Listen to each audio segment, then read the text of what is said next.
Welcome everyone to week 2, and this is our third live discussion session.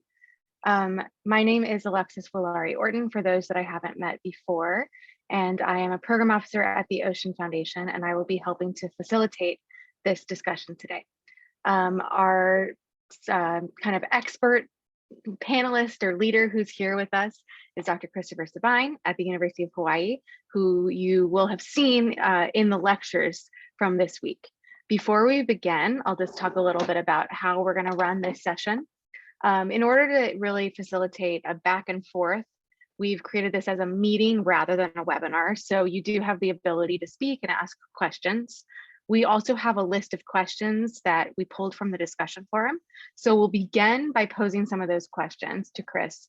And then, one of the things we really want to ensure is that his answers are sufficient. So if you have follow-up questions or you're still confused about something, please use the hand raising function in Zoom or unmute yourself and ask, because we know that these topics are technical, and if it's your first time learning about it, there's a lot of nuance to it.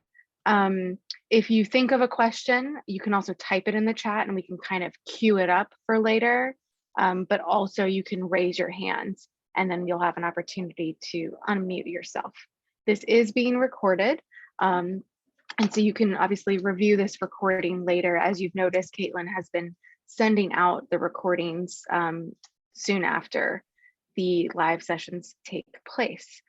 Before we begin, Caitlin, is there anything else you think everyone should know, or does that cover it? Great. And then if you're not speaking, stay muted, and just to reduce bandwidth, if you're not speaking, just turn off your camera. So maybe, I don't know, Chris, if you feel like you introduced yourself in the module, if you want to introduce yourself again, or what, if you just want to dive right into questions. Sure. Hi, everyone. I'm Chris Sabine. I'm a professor of oceanography at the University of Hawaii. And actually, I'm now also vice provost of the University at Manoa, vice provost for research. I tell people that I've been doing ocean acidification research for the last 30 years, even though that term has only been around for less than 20 years. I was studying ocean acidification before it was a thing. But yeah, I'm happy to answer any questions, and I hope you enjoyed my lectures. Great, thank you. So one of the questions or themes that came up had to do with the parameters, and a few questions around what makes certain parameters difficult to measure and what is a conservative parameter. So the exact question that we got in the chat was, what is meant by conservative parameter? For instance, salinity is a conservative parameter that is affected by evaporation and precipitation. Right, so there's a couple of nuances to that. Also, I should say in the beginning here that I tend to go off on tangents. So if you want to stop me, just say, all right, no. Anyway, so a conservative parameter is something that typically, a conservative parameter in the ocean is something that's typically not altered by processes directly in the ocean, but it can be altered by external processes. So salinity is kind of the natural thing that we think of as a conservative parameter. Now, obviously, if it rains and you dilute the salinity, that changes the salinity, or if you have evaporation, that concentrates the salinity. But those are external processes, right? So you're moving water in or out of the ocean. There aren't any real processes in the ocean itself that change salinity. So typically, if you are mixing two waters, if you're mixing a water that's got a salinity of 10 and another water that's a salinity of 20, if you mix them in equal proportions, you'll have a salinity of 15. It mixes conservatively, right? Now, when we're thinking about carbon, total alkalinity is considered to be almost conservative. Now, we know that that's not totally true because calcification affects alkalinity, and that's a process that happens in the ocean. But if we could exclude calcification, if it weren't for that, Otherwise, it does act as a conservative property, where versus say pH or any of the other processes that are affected by biological productivity. Those are definitely not conservative. That's great. I don't know if the person who asked that question is here, but if anyone has any follow-up questions about that, please feel free to jump in. Yeah, we also had a question about DIC. This is perhaps something we can get into in much detail, but just why is DIC so difficult to measure in comparison to some of the other parameters? Well, so dissolved inorganic carbon, also called the total CO2, is the sum of all the carbonate species, right? So if you add CO2 to the ocean, the CO2 reacts with the water molecule to form carbonic acid, which then dissociates into a bicarbonate and a hydrogen, and then to a carbonate and two hydrogens. All of those different species all contribute to dissolved inorganic carbon. So it's a little bit tricky to measure because you're not just measuring one thing. You got to measure the carbonate ion, you got to measure the bicarbonate ion, you got to measure the carbonic acid. So what we do when we're measuring DIC is we add a bunch of acid to a closed system that converts all of the carbon to CO2, and then we measure the CO2. And so it's a little bit tricky, but there's that extra step of you just got to convert everything to CO2 and then measure the CO2. But otherwise, it's not so bad. That's a great trick to capitalize on, right? To measure CO2 is pushing everything to that CO2 gas, or DIC to that CO2 gas. Thank you. So the next set of questions has to do with loosely with kind of buffering capacity, Revelle factor, and saturation state. So some of the specific questions were, how does buffering capacity affect calcium carbonate production, and kind of what is the relationship between the decrease in buffering capacity and increased acidification? And then I'm gonna explain the other two questions because I think they're pretty related. So how does the increase in carbon dioxide affect the different saturation state around corals? And then also to better understand what is the Revelle factor and how does it determine the buffering capacity with respect to different latitudes? So all kind of buffering capacity, saturation state, Revelle factor questions. All right, so I think to answer that one, it might be useful for me to share my screen. So I'm going to try that. Can you see? Yes. That slide now? Perfect. All right, so let's talk a little bit about buffering capacity. So most of the inorganic carbon species in the ocean is in this form of this HCO3 minus, the bicarbonate ion, right? So you see 88% of the carbon is in that form. And carbon is a buffering compound because you see that it can absorb a hydrogen, it can take up a hydrogen to convert into carbonic acid, the H2CO3, or it can lose a hydrogen to become carbonate ion, CO3.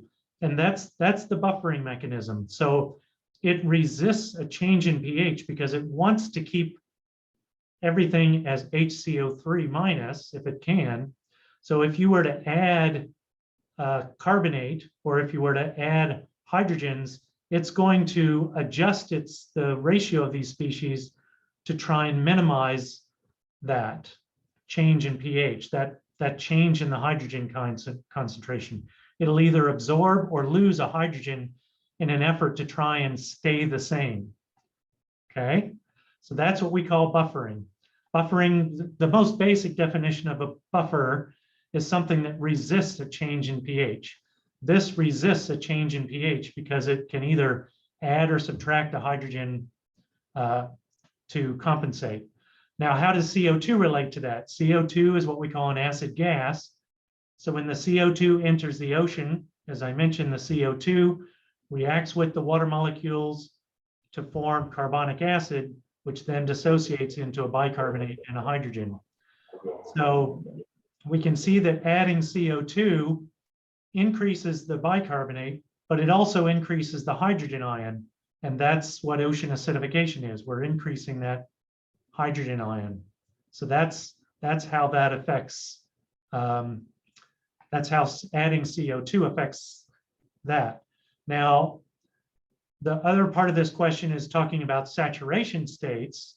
Now, remember, saturation state is the concentration of the calcium times the concentration of the carbonate with respect to the saturation solubility effect for calcium carbonate.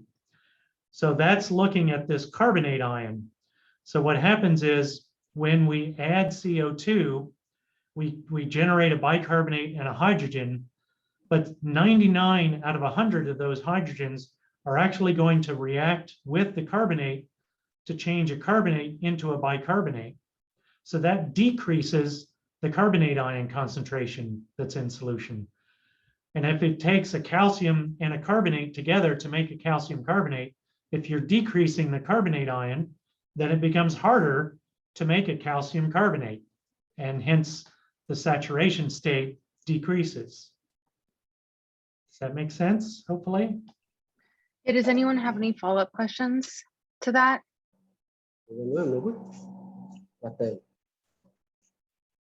Yeah, Em sợ ổ xem nhưng mà Cái ổ phun nó mình em ba. I'm not sure if you're, oh, no, I think we don't have any questions right now. But again, if you want to jump in, great. We've got a comment from Harry that it was very well explained. Perfect. And then the final question was about the Revelle factor. Oh, right. Yes. So the Revelle factor. All right. So the Revelle factor, I'm not going to put that figure back up, but the Revelle factor is looking at, for a change in CO2, how much change do you get in dissolved inorganic carbon, right? So the way I think about it is the ocean absorbs carbon dioxide in the form of CO2 gas, right? So it's the difference between the partial pressure of the CO2 in the air versus the partial pressure of the CO2 in the water. If the CO2 is increasing in the air, which it is from the burning of fossil fuels and whatever, then more of that CO2 is going to diffuse into the ocean because it's going to try and equilibrate that. So if CO2 goes up in the air, the CO2 is going to try and go up in the ocean by absorbing CO2 out of the air. So the exchange of CO2 across the air-sea interface is as CO2 gas. But the CO2 in the ocean is actually stored as DIC, right? It doesn't, very little of it stays as CO2. Most of it, as I said, reacts with the water molecules to form bicarbonate and the other carbon species, right? So CO2 is absorbed as CO2 gas, as PCO2, but it's stored as DIC. So Revelle came up in 1957 with this great factor that says, if you change the CO2 by a certain amount, how much will the DIC change? And it turns out that that's not constant everywhere in the ocean. It depends on the ratio of the alkalinity to the DIC. It depends on the buffering capacity of the water. And you can think of that ratio between DIC and alkalinity as representing the buffer capacity. And that's basically what the Revelle factor is telling us. I can say more about that, but let me see if that answered the question or if you want me to go more. I think that's a great answer. Does anyone have any follow-up questions with regard to the Revelle factor? And again, if you think of a new question, please feel free to type it in the chat or raise your hand at any point. If I may add on to that, Chris, how do you use the Revelle factor as an oceanographer? Do you characterize it when you go out and take samples, or is it just a way to think of, sort of different bodies of water? Yeah, so I'm generally a climate scientist and think about global carbon cycle. So the Revelle factor is incredibly important in understanding what is the past, current, and future potential for the oceans to absorb anthropogenic CO2 in terms of the global carbon cycle. And I think in one of my lectures, I talked about how this decrease in the buffering capacity is making the oceans less efficient at absorbing CO2 from the atmosphere. So, all right, so let's talk a little bit about that. So again, if we think about CO2 enters the ocean as PCO2, but because most of that CO2, that PCO, the partial pressure of the CO2 is converted to DIC. Remember I said the uptake of CO2 is only driven by the difference in the partial pressure. So the more CO2 in the ocean that you convert into DIC, that removes CO2 from the ocean, or converts it from a PCO2 to bicarbonate ions, for example. When you do that, that lowers the partial pressure in the ocean, which then allows it to take up more CO2, as opposed to, say, oxygen, right? So if you have oxygen in the atmosphere and oxygen in the ocean, it works the same way. It's the partial pressure of this oxygen in the atmosphere wants to be in equilibrium with the partial pressure of oxygen in the ocean. But oxygen in the ocean just stays as dissolved oxygen. So that ratio is kind of always 1-to-1. But in the ocean, the ratio is actually more like 50-to-1. And that's because for every 50 molecules of CO2 that you put in the ocean, 49 of those are going to be converted to DIC, and only one of those remains as CO2. So the ocean then can absorb 49 more, of which 49 of those are, or 48 of those are going to be converted to DIC. So you see how the oceans are 50 times more efficient at absorbing CO2 out of the atmosphere than, say, oxygen. That ability to convert the CO2 from the PCO2 to DIC is exactly what the Revelle factor is. And we know that, for example, the Revelle factor is much higher. And in this case, Revelle factor, a higher Revelle factor means it's less efficient at converting the CO2 to DIC. So in the high latitudes, you have high Revelle factors. So more of that CO2 remains as PCO2 rather than DIC. And so it's less efficient at absorbing the CO2. That also means, coincidentally, I think this is a question may come up later, that also means that the ocean acidification is more significant in the higher latitudes, because you're not buffering that water. That water is not as well buffered. That plus the fact that cold water holds more CO2 than warm water, that's another kind of nuanced factor in all of this. So the oceans can absorb more CO2 because it's colder, but also they're less well buffered in the high latitudes. So that's one way of how you would use it. It also relates to ocean acidification, because the more well buffered a system is, the reason why the water is well buffered is because there's lots of carbonate ion, and you can convert that carbonate to bicarbonate to compensate for the CO2 that you're adding in.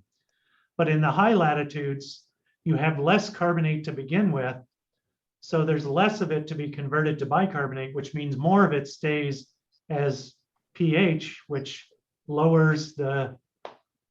means you have more ocean acidification in those high latitudes where you don't have as much buffering.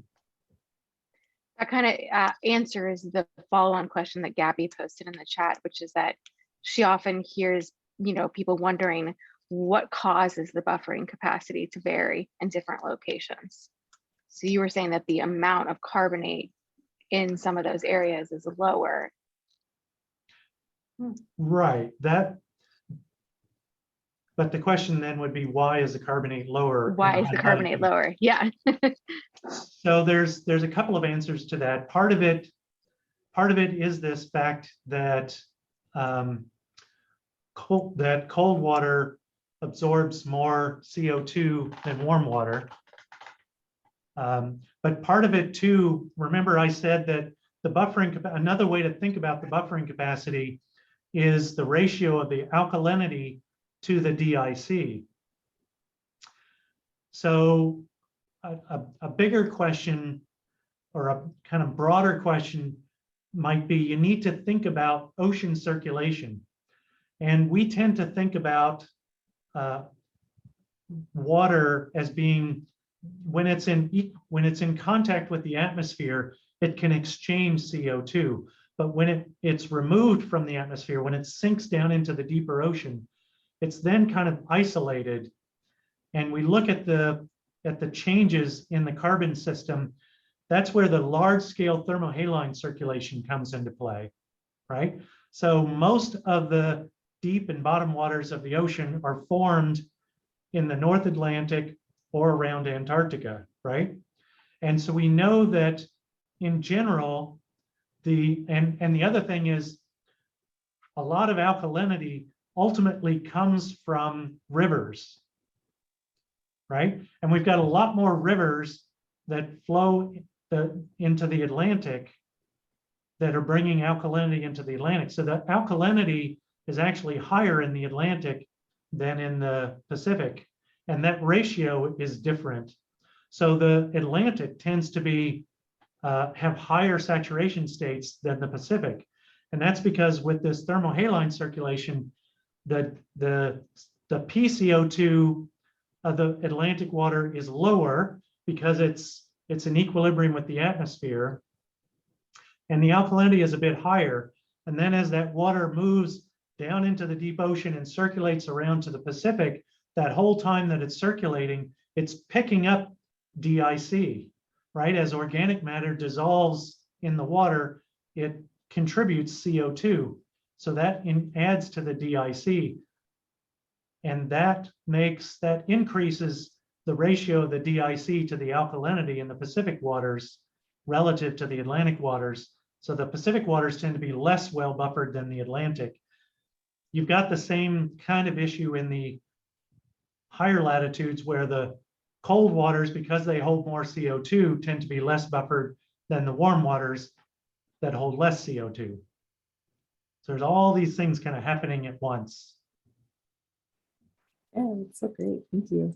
I think that brings us to our next sort of theme of questions that we've seen in terms of CO2. We did have a question in the chat, though, I want to get to, if that's okay, Caitlin. And then can we move into that? Yeah. And I think that you've hit on this a little bit, but maybe finding a clear answer to it. We have a question about the limit to the CO2 absorption capacity of seawater. Basically, what happens when we reach that limit? Right. Well, so that's funny. That's a question that I get all the time from reporters. And there is this impression that, perhaps the oceans are going to saturate with CO2. Let me just start off by saying that's never going to happen, right? We are nowhere near the theoretical limit to how much CO2 we can put in the ocean. And you can think about that if you just think in terms of your carbonated drinking water, right? There's a tremendous amount of CO2 in carbonated water that is orders of magnitude higher than we see in the ocean. Those waters are approaching the limit, and that's why when you open that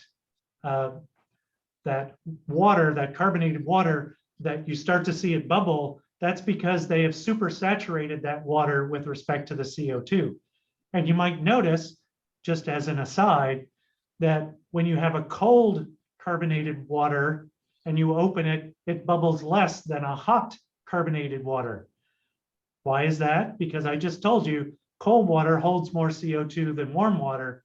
So cold water has a higher saturation state, can absorb more CO2, so less of it Are bubbles you out. also not hearing him? Oh, there we are. Sorry, Chris, we lost your connection for a moment, but I think I got the end of what you were saying. Yeah, so I was just saying that if you open a cold carbonated beverage, it bubbles less than a warm carbonated beverage because cold water holds more CO2 than warm water. Anyway, so we're not going to reach the limit of CO2 absorption in the ocean. Now, that said, the oceans are becoming less efficient. Remember, I told you that the oceans are 50 times more efficient at absorbing CO2 from the atmosphere than, say, oxygen, because so much CO2 is converted to bicarbonate. Now, as we acidify the oceans, as we decrease the buffering capacity, the oceans are becoming less efficient at taking up CO2, but they're never going to reach their limit. As long as CO2 is higher in the atmosphere, it will continue to take up CO2, but the proportion of what it can take up will be less as the buffering capacity goes down. And then as we talked about last week, there's, that speciation, right? With whether it's bicarbonate or carbonate, it has biological implications. So that's one of the things we worry about, is not that the ocean will run out of its ability to, be a carbon sink. It's more about what are some of the implications of these shifts. With that, I think I'll turn it over to Caitlin, who's going to tee up Actually, the next. Oh, go ahead. Sorry, can I make one more point that I forgot to mention? One clarification on that. My statement was assuming that CO2, they were continuing to burn fossil fuels and that CO2 is continuing to increase in the atmosphere. The process for the absorption of CO2 in the ocean is completely reversible.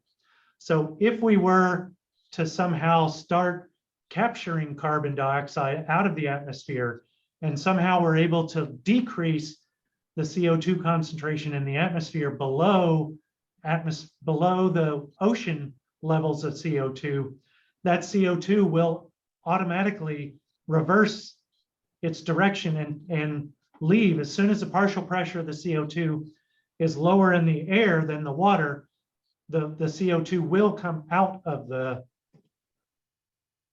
ocean. So that's just a clarification on that. Great, thank you so much. I think there's a couple other questions about CO2 moving around in the carbon cycle. One that I thought was interesting was picking up on the fact that there's CO2 trapped in ice cores, which are used to measure past conditions. But the person who's asked this question is interested, with glaciers melting and perhaps releasing some of the CO2 that's trapped in the ice. Can that further increase the amount of CO2 that's in our oceans right now? So remember that the pre-industrial atmosphere, most of those bubbles that are trapped in the ice are literally just captured spheres of air, right? So it's got oxygen, it's got nitrogen, and it's got a little bit of CO2. The CO2 concentration in that air is actually lower because it's older, it's pre-industrial air. So the concentration of CO2 in those bubbles is more like 280 parts per million rather than today's, 420. So actually, as you melt the ice and release that ancient air, technically that would be decreasing the concentration of CO2, well, the ratio of CO2 in the air, because that's at 280 parts per million, which is lower than the current atmosphere of 420. In other words, you're adding more oxygen and nitrogen relative to every molecule of CO2 than already exists in the atmosphere. That's great. Thank you for explaining that. And we have another question. Since some of the CO2 in the atmosphere dissolves into the ocean, why do we need to measure both reservoirs? Is it double counting if we're measuring both what's in the atmosphere and also what's in the ocean?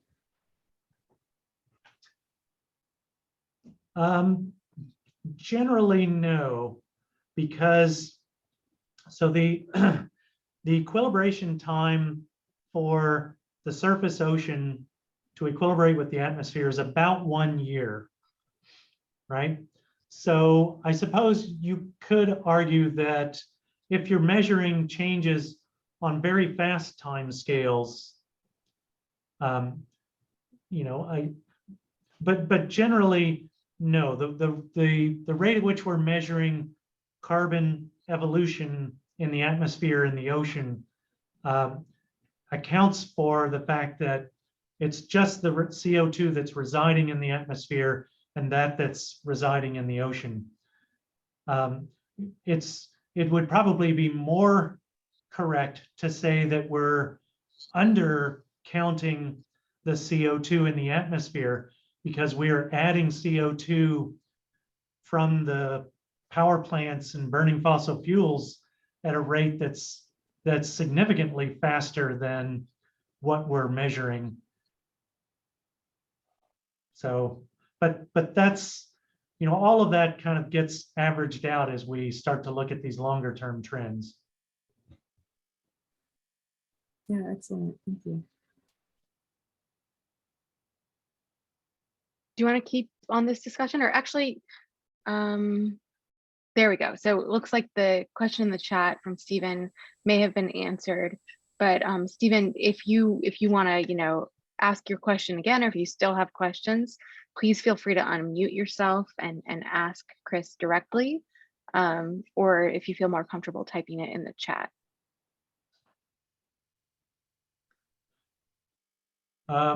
Sure, I can just say a little bit. So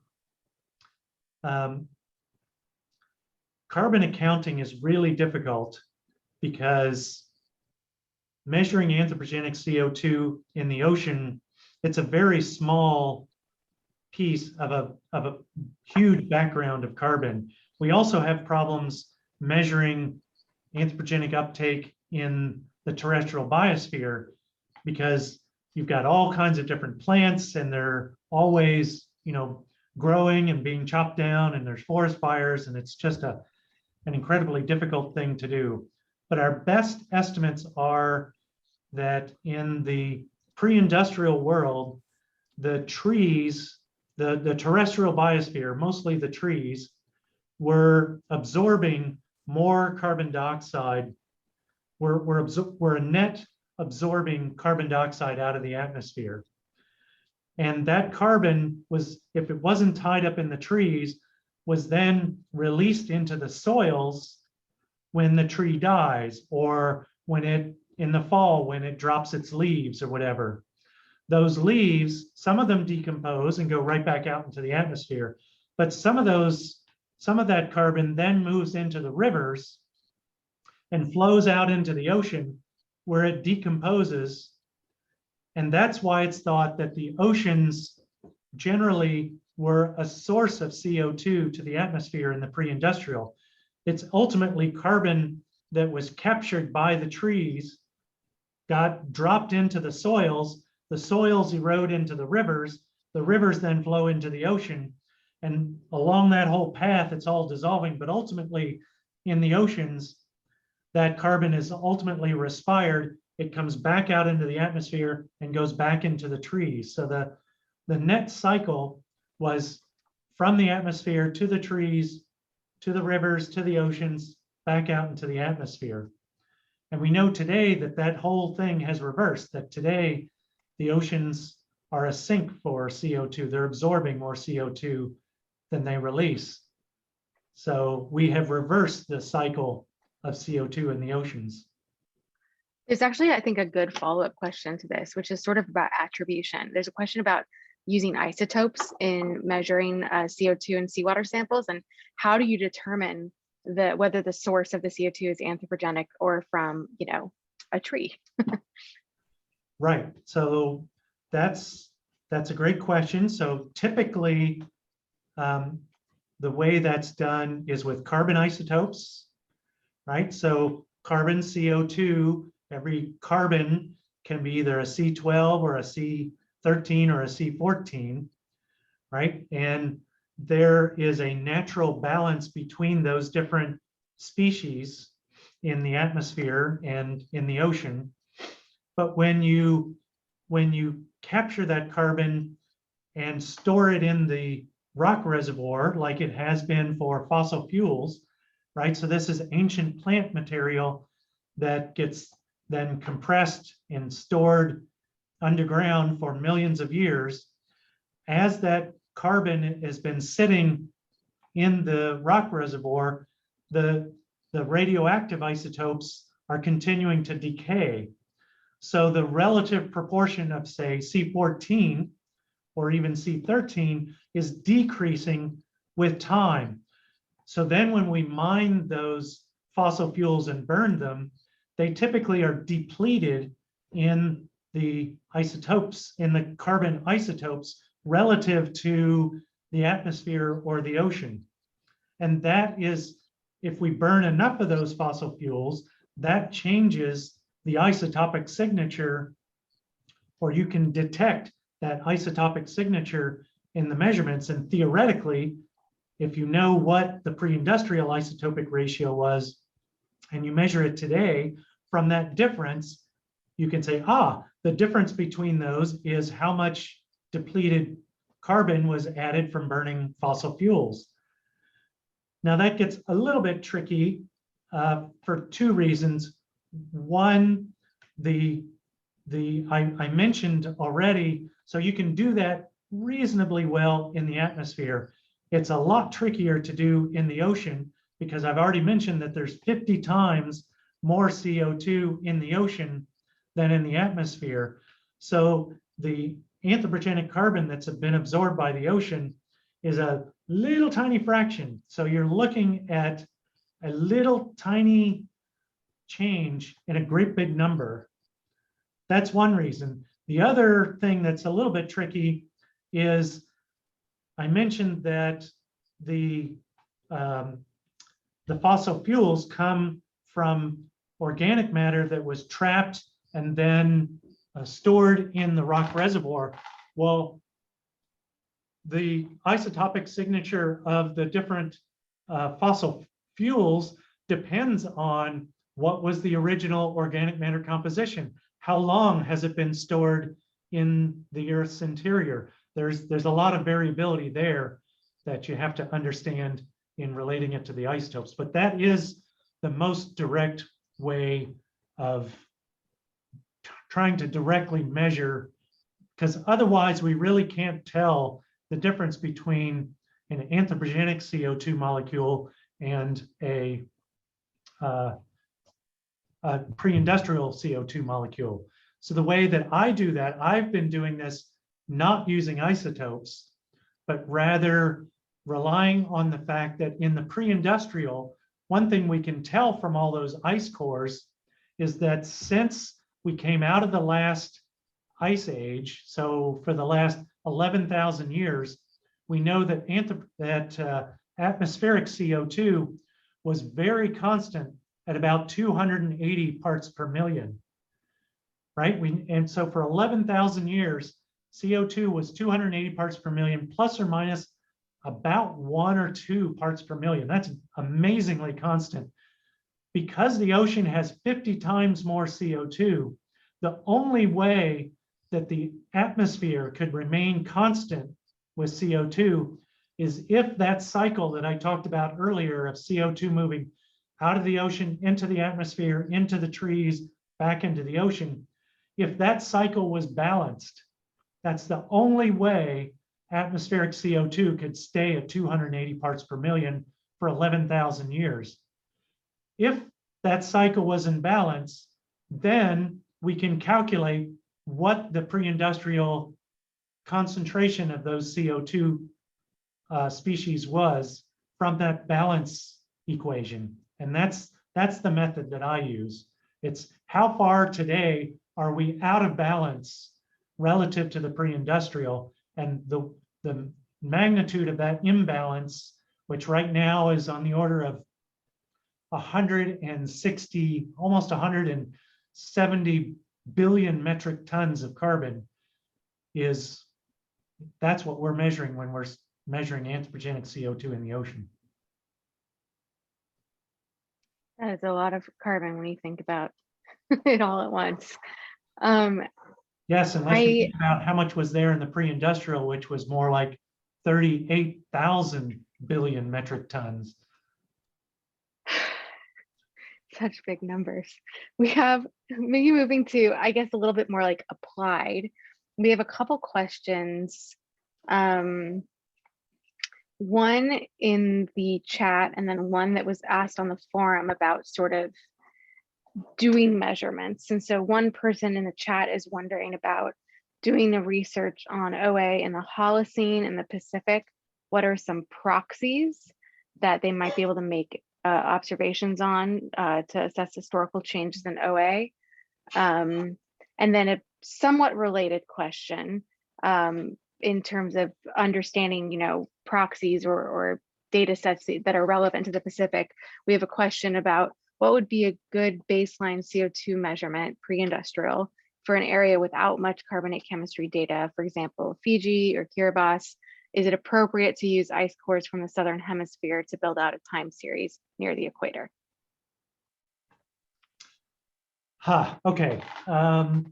Yeah, so proxies, well, I should start off by saying I'm not a paleoceanographer, so, but proxies are definitely a favored approach used by a lot of scientists to try and look back with time. I think I showed you a figure estimating pH over the last 20 million years.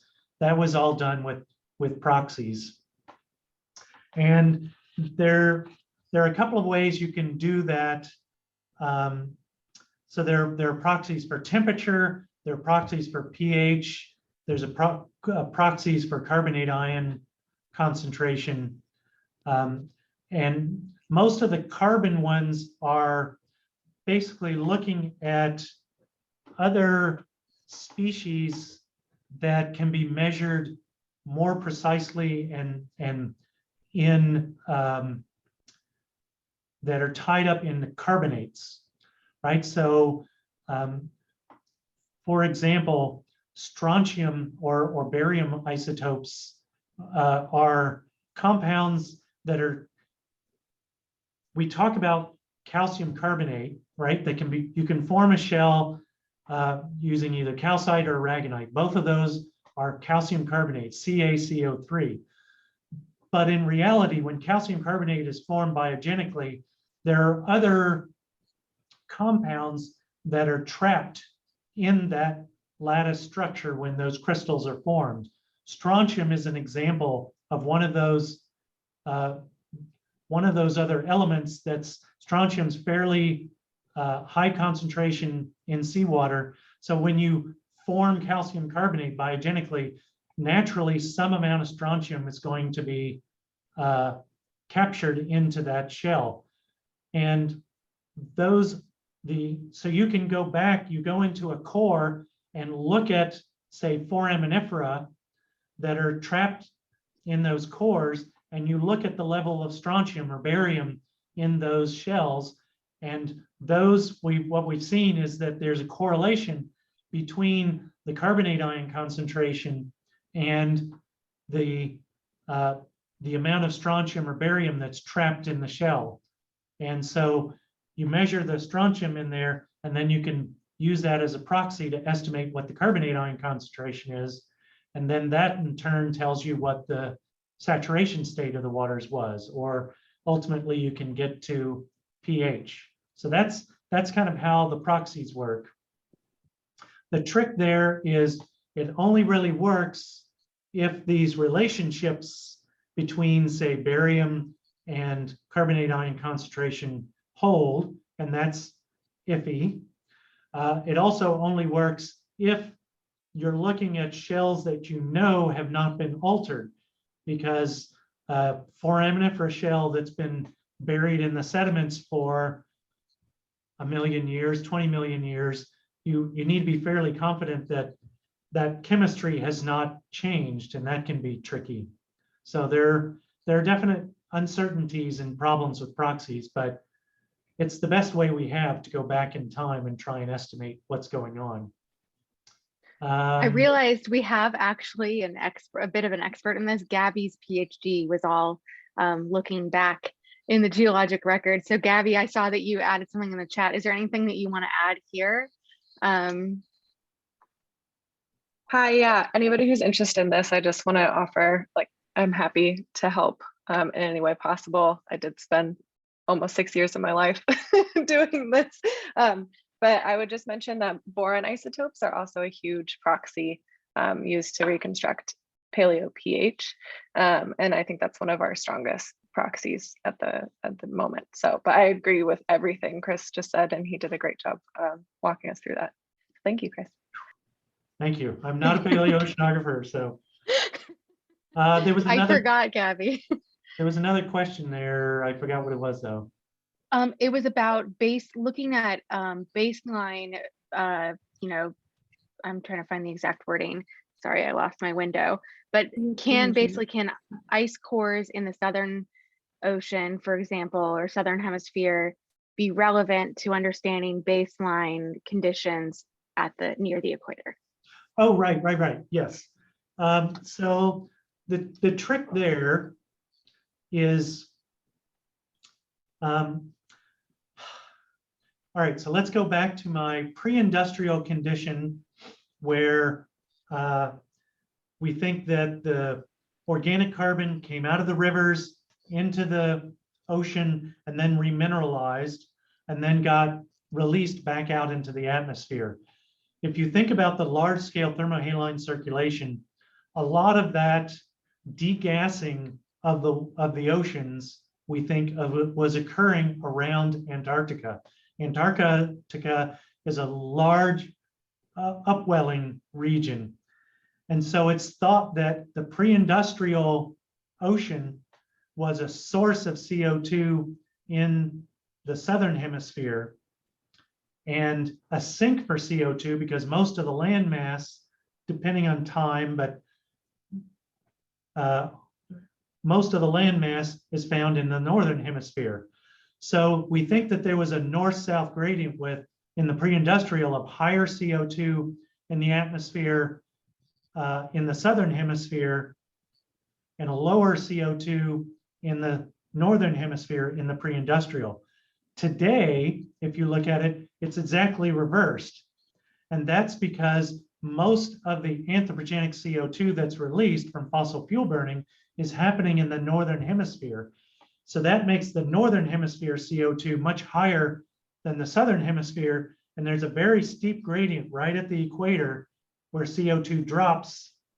And it is slowly moving into the southern hemisphere, but there is this gradient. So the equator is actually really quite tricky to try and go back in time and understand what the CO2 concentrations were, because that it's right on that gradient, and that gradient we know has reversed over time. So I would say generally in the southern hemisphere away from the equator, you're good using Antarctic ice cores as your proxy. In the northern hemisphere away from the equator, you're probably better off using Greenland ice cores as your proxy. On the equator, it's tricky. And Ralph Keeling's been trying to do some isotopic work on oxygen isotopes, and the equator is really tricky. Gabby maybe can talk about doing isotopic work on the equator too.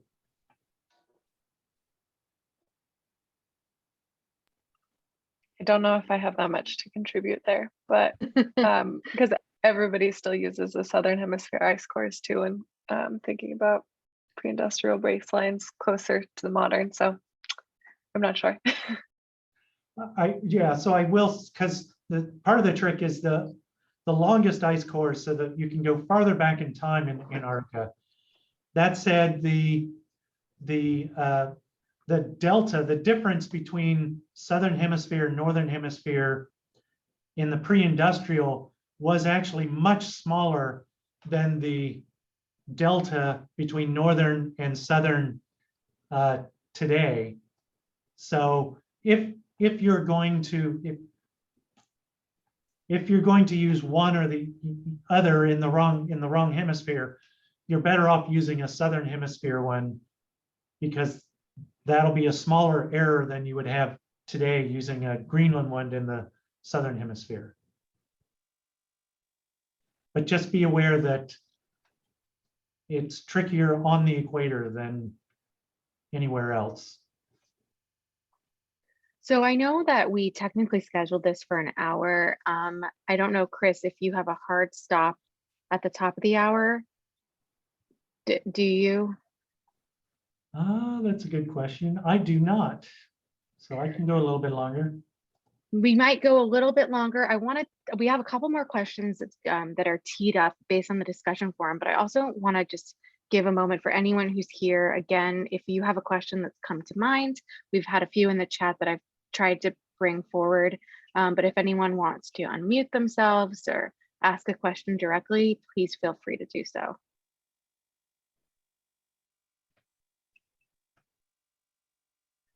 And perhaps Caitlin can tee up the next question that we have prepared if there are no audience questions at this time. Good thinking. We do have a couple more. One is about the reservoir time of carbon in the atmosphere, estimating it around 10 years or so. But how do we get to that number if we're constantly adding CO2 to the atmosphere? Is it possible to trace one carbon molecule as it moves through the system? Or is it possible that some CO2 stays in the atmosphere longer when new CO2 is being introduced and absorbed in less than 10 years or so? How does that balance out? All right, so there's a couple of things. So as I said before,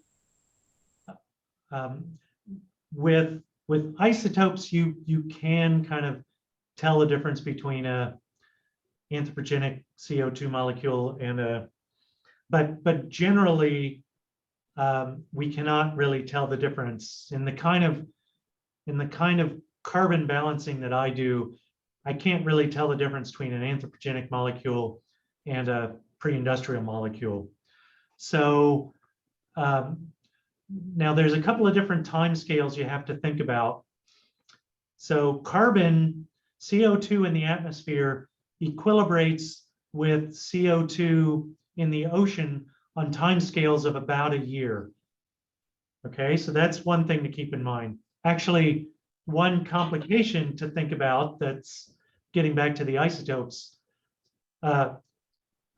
carbon isotopes actually take about 10 years to equilibrate. So C14 has an equilibration time of more like 10 years versus a CO2 equilibration of about a year. So it's even trickier if you're doing C14. The residence time of CO2 in the air is another tricky one, but basically it is difficult to do any real term quantification on a global scale at anything less than about a year. Now, we know that there are exchange rates that are faster than that. And the tree, I also forgot to mention, the exchange rate between the trees and the atmosphere is actually much faster than a year. So we have all these different time scales that we're dealing with. In general, the year is kind of our baseline for trying to evaluate global scale fluxes and imbalances between reservoirs.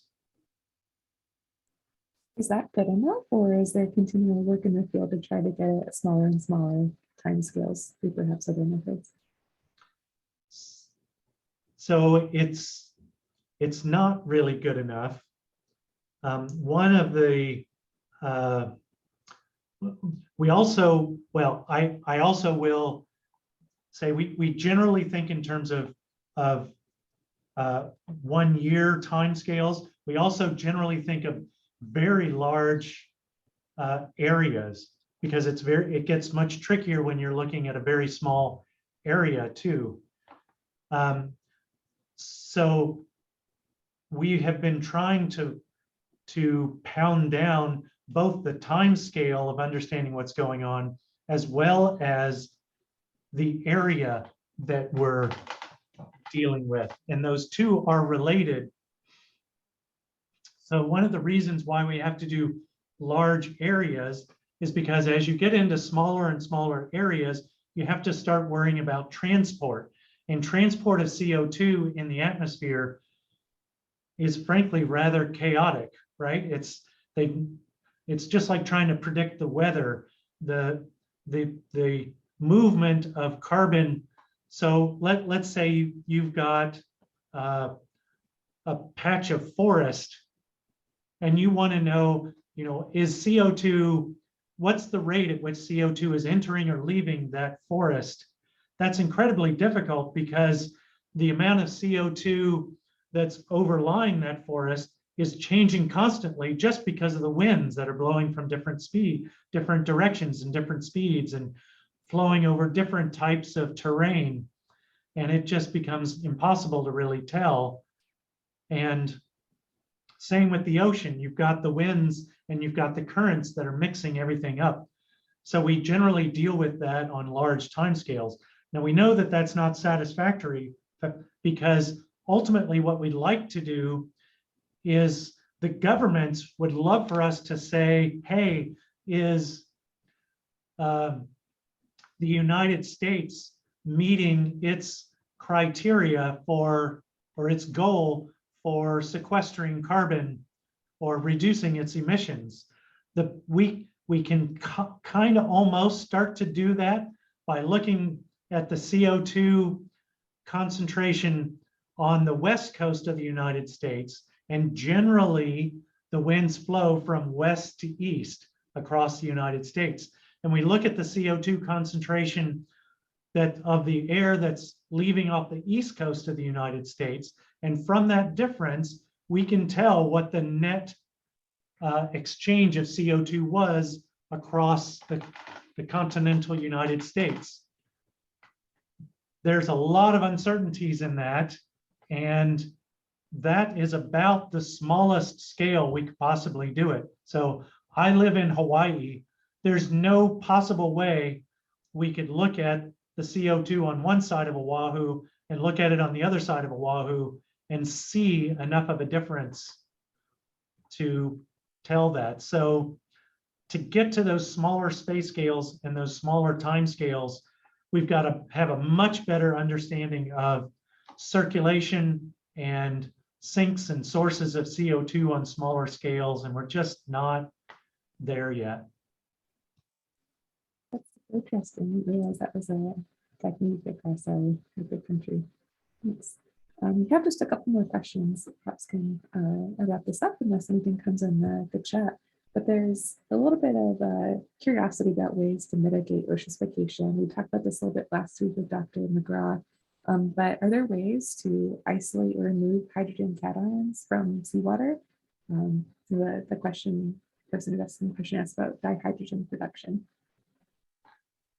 Right. So yeah, there are a couple of different ways that have been discussed, and I'd say right now the most promising approach, and I'm going to put that in quotes, is what we call ocean alkalinity enhancement.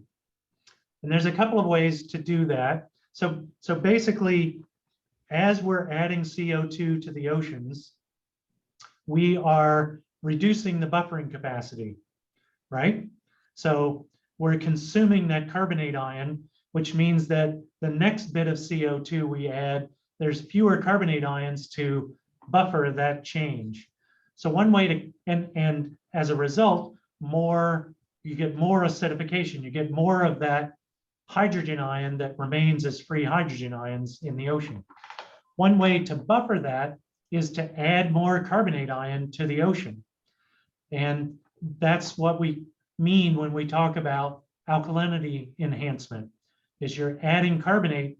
So adding CO2 is acidifying the ocean. Carbonate is is kind of like the anti-CO2. So you have matter and antimatter. You can think of carbonate as the anti-CO2.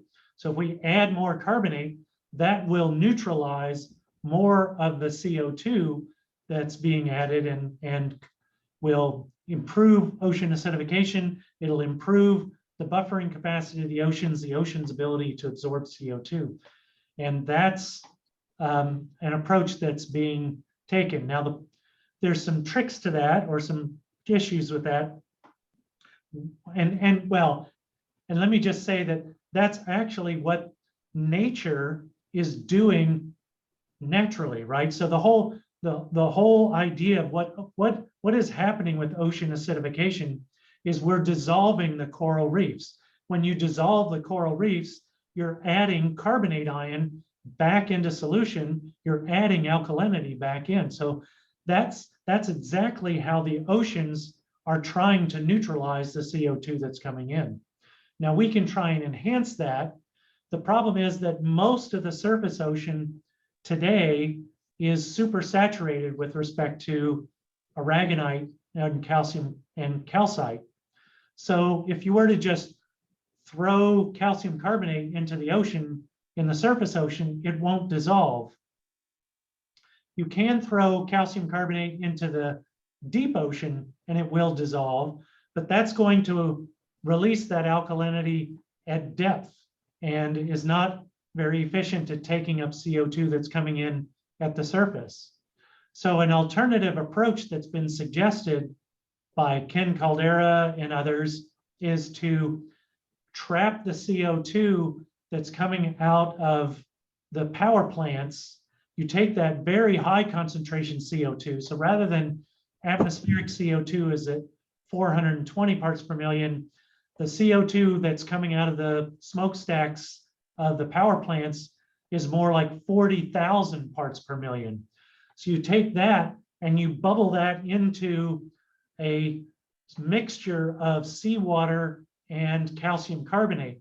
That CO2 will super acidify that seawater, dissolve that calcium carbonate, and then you take that slurry and you dump it in the ocean and you're adding alkalinity. You've neutralized that CO2 that would have been released to the atmosphere by dissolving the calcium carbonate, and you're taking all that extra carbonate that you've produced, all that extra alkalinity from dissolving that calcium carbonate, and you're dumping it in the ocean.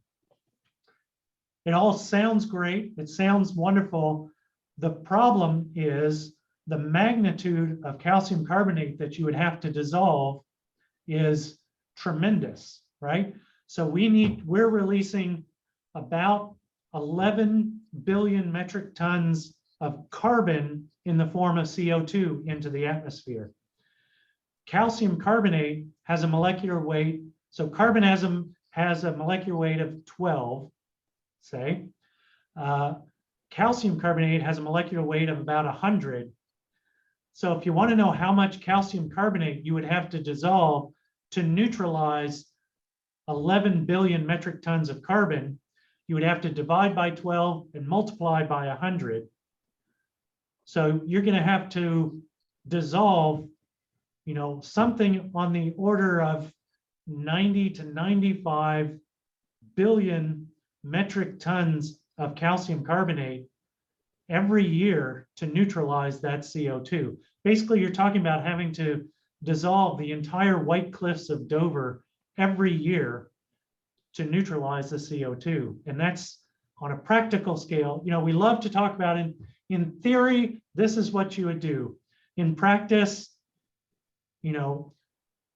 that's going to be extremely difficult to actually implement on any sort of scale. And that's not even considering what is the CO2 that you're going to produce from having to mine all that CO2 and grind it up and capture the CO2 from the power plants. It's a tricky problem. There's sort of a lead-on question in the chat about basically photosynthetic processes, right? Instead of doing it via adding calcium carbonate. So I don't know if you want to talk a little bit about, because there's a whole bunch of research on this right now, but I don't know if you want to briefly talk about it. Sure. So there's a couple of issues there. And this all kind of stemmed from the idea that we think that today trees, the trees are absorbing more CO2 today than they were in the pre-industrial, because many of these plants are in fact carbon limited. So if you increase the CO2 concentration in the air, the trees will grow faster. Now, what they found is that that may be true today, but they very quickly saturate with CO2, and they become then limited by nitrogen in the soils. Exactly. So anyway, but that scenario does not really work in the ocean. The plants in the ocean generally are not CO2 limited, they're nutrient limited, right? That's what we all have learned in our marine biology classes. Whether it's nitrogen or phosphorus or iron, it's some sort of nutrient that's limiting. So if you want to increase the productivity of the oceans, you can't do that just by adding CO2. You have to add some nutrient. And so a lot of this, and it's very expensive to add nitrogen, which is generally what the oceans, the limiting nutrient in the oceans, that's very expensive. So that's not really practical. It's a little less expensive to add iron, but that only works in a few what we call HNLC, high nutrient, low chlorophyll areas where iron is limiting. And there have been all these iron fertilization experiments that have shown that if you do add iron in these HNLC regions, you can create a bloom.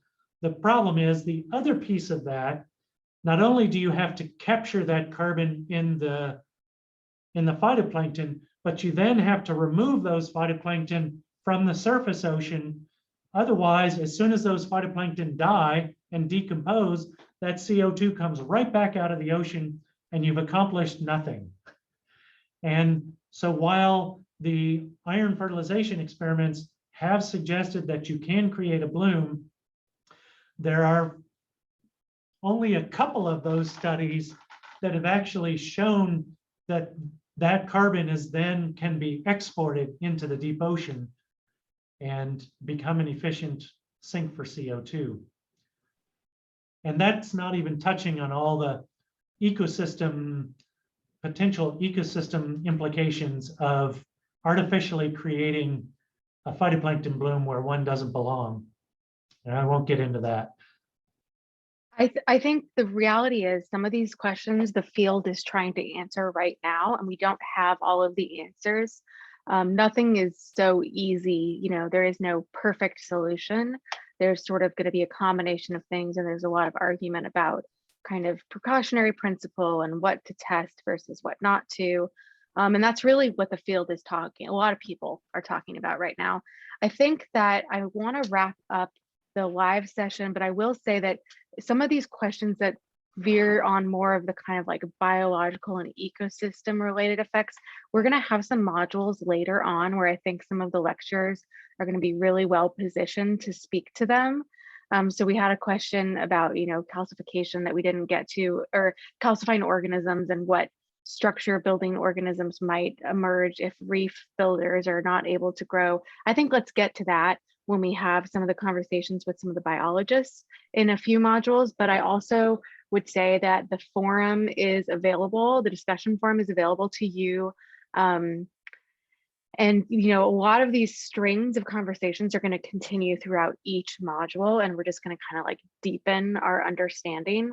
So a lot of these questions are relevant to some of the monitoring frameworks that we're going to be thinking about later as well. So I'll provide a moment for if there are any burning questions from the audience. Want to make sure you feel you can get your question answered, and then also if Caitlin or Chris have anything else that they would like to say.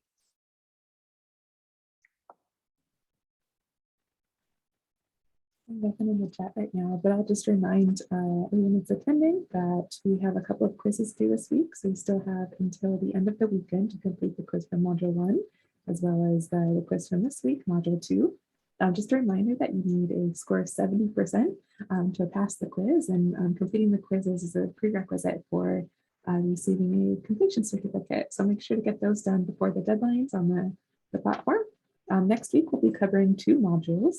One on data quality control and assurance, and then one on the Sustainable Development Goal 14.3.1. So we're really excited to build on all this great knowledge we've got over the last couple of weeks about oceanification in general, and then this great information in the carbonate system. And then what do we do with it once you have data? The further modules will go into more about collecting those sorts of data, but for now we're going to learn a little bit more about what happens to it once you have it in hand.